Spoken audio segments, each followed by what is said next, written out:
जितनी भी माताएं एकादशी का व्रत करती, बहुत ध्यान से सुनना आज की कथा को। शायद जिंदगी में मिली ना मिली, पर ये कथा का रिश्ता तो बहुत ध्यान से सुनना। ध्यान से सुनिए। निर्जल एकादशी है। स्कंद पुराण यहां तक कहती है कि इस कथा के चरित्र को जो श्रवण कर लेता है उसको 26 एकादशी करना भी नहीं पड़ती। इस एकादशी की केवल ये कथा सुनकर ही वो तर जाता है। बहुत ध्यान से सुनना इसको, कथा तो बड़े भाव से सुन लो इसको, बड़े प्रेम से। इसलिए सारी एकादशियों में निर्जला एकादशी की महत्वता शास्त्र प्रमाण करता है। महाराज निर्जला एकादशी का उद्यापन जो करा जाता है, उसका उद्यापन और प्रदोष का जो उद्यापन करा जाता है, इन दोनों का क्रम लगभग एक जैसा ही। तो निर्जला पहुंचे है, और निर्जला ने जाकर भगवान नारायण से निवेदन करा। भगवान विष्णु ने पूछा, क्या बात है निर्जला, आज तुम खेलती हुई यहां पर आकर खड़ी हो गई, क्या हुआ क्या है? क्या तुमको गौलोक धाम में आनंद की अनुभूति नहीं हो रही जो तुम बैकुंठ में आई हो? निर्जला घूमती घूमती भगवान के सम्मुख में पहुंच गई। भगवान ने पूछ रहे हैं, बार बार पूछा, निर्जला हुआ क्या तुमको?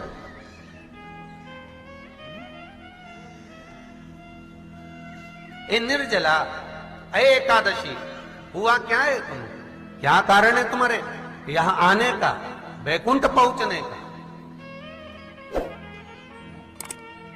बहुत ध्यान देना महाराज। शास्त्र कहता है सोमवार, मंगलवार, बुधवार, गुरुवार, शुक्रवार, शनिवार, ये देवता वो देवता सबके व्रत कर लो, सारे व्रत कर लो, पर ये व्रत आपको परमात्मा के धाम तक लेकर नहीं जा सकते, क्योंकि इनका जो पुण्य है वो मृत्यु लोक में आप थोड़ा सा भी गलत करते हैं तो पुण्य समाप्त हो जाता है।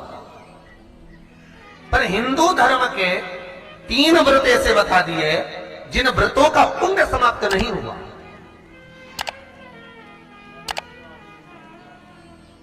हिंदू धर्म के 3 व्रत ऐसे हो गए जिनका पुण्य समाप्त नहीं हुआ महाराज, जिनका पुण्य प्रबलता में बढ़ता गया। पहले नंबर पर एकादशी,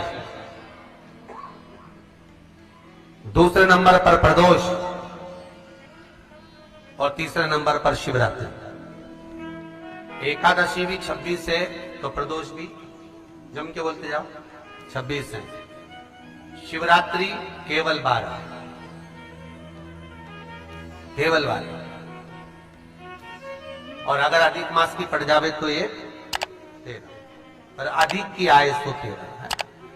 तो यहां शास्त्र कह रहा है कि 3 व्रत हमारे यहाँ जिनका पुण्य समाप्त नहीं हुआ, जिनका पुण्य प्रबल हुआ, बड़ा। इसलिए आज भी माता एकादशी का व्रत करती है, और एकादशी का व्रत कर कर अगर कोई जीवात्मा को देते हैं, कोई मर भी गया तो उसको एकादशी का दान देते हैं।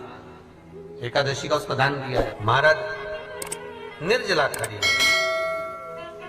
पूछा, क्यों आई हो, क्या कारण? निर्जला आई, तब लक्ष्मी मैया उठकर निर्जला के करीब में गई।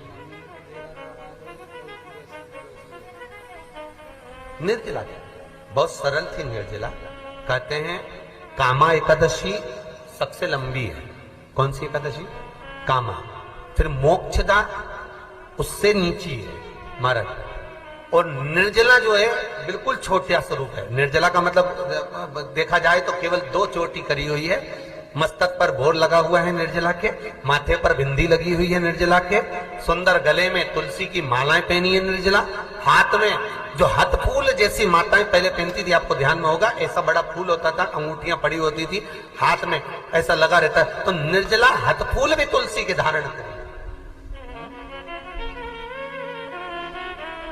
बड़ा सुंदर स्वरूप है माता निर्जला का महाराज। छोटी है तो माता लक्ष्मी उनके पास में गई और निर्जला से जाकर पूछा, निर्जला तेरे आने का कारण क्या है, तू बता।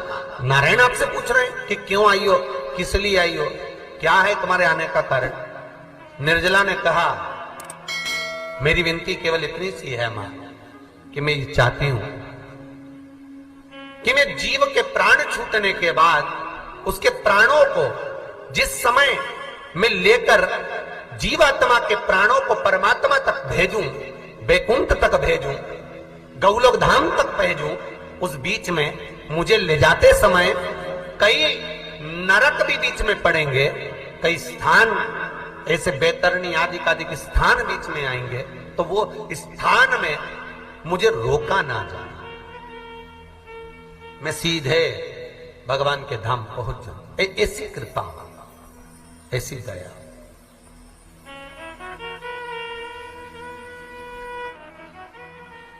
स्कंद पुराण यहां तक कहती है कि इस कथा के चरित्र को जो श्रवण कर लेता है उसको 26 एकादशी करना भी नहीं पड़ती। इस एकादशी की केवल ये कथा सुनकर ही वो तर जाता है। बहुत ध्यान से सुनना इसको, कथा को। सबसे पहला नियम एकादशी व्रत का, सबसे पहला नियम है कि आप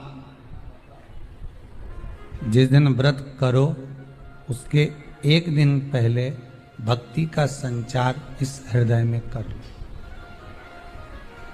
भक्ति का संचार इस हृदय में कर लीजिए। जिस दिन आप व्रत करो, जैसे एकादशी का व्रत कर रहे हो तो दशमी के दिन शाम का समय जब आवे, रात्रि जब होने लगे, शाम का समय आवे और रात्रि का आप जब भोजन ग्रहण करो तो उस भोजन में कोई ऐसा पदार्थ ग्रहण मत करिए जिस पदार्थ के कारण आपकी एकादशी बिगड़ जाए।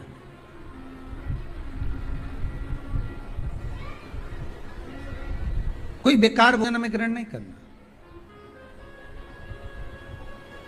श्रेष्ठ भोजन ग्रहण करिए दशमी के। और एकादशी का दूसरा नियम बहुत ध्यान से सुनिएगा। जिस दिन आपकी एकादशी का व्रत हो उस दिन प्रयास करिएगा कि अपने हाथ से किसी भी वृक्ष की कोई पत्ती टूटे ना। अपने हाथ से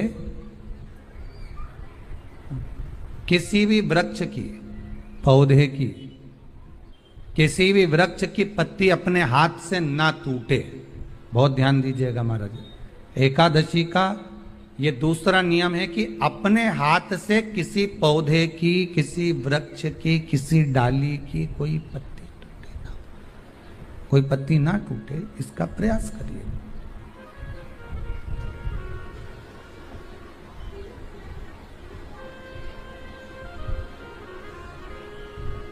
कितना सुंदर व्याख्यान कहा है, कितना सुंदर वर्णन है महाराज कि मात्र एकादशी का व्रत कर लेने पर, मात्र एकादशी का व्रत कर लेने पर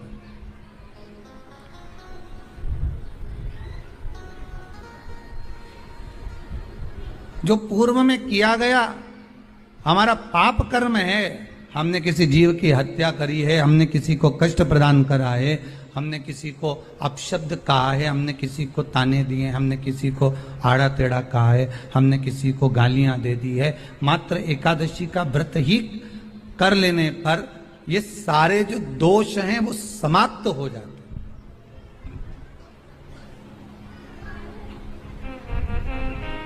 सारे दोष हमारे समाप्ति पर आ जाते हैं।